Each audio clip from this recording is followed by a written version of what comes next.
আরে ভাই, আমার কথাটা বোঝার চেষ্টা কর। আমি বুঝতে পারছি তোর বিষয়টা, তোর টাকার আর্জেন্ট দরকার, কিন্তু আমার দিকটাও দেখ। আরে ভাই, তুই বুঝতে পারছিস না, সবে বুঝে গেল। আমি বুঝতে পারছি ভাই, কিন্তু তুই আমার দিকটাই বুঝছিস না। আমি তো বলছি সবে পুজোটা গেল, নাহলে আমি হেল্প করে দিতাম। আরে শোন। আরে ভাই, কি হয়েছে?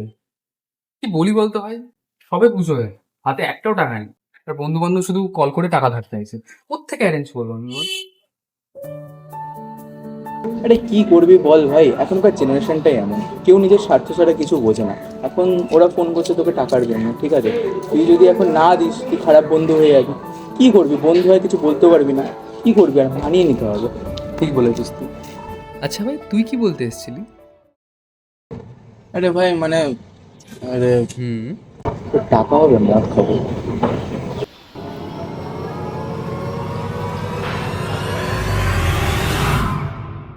আরে শুধু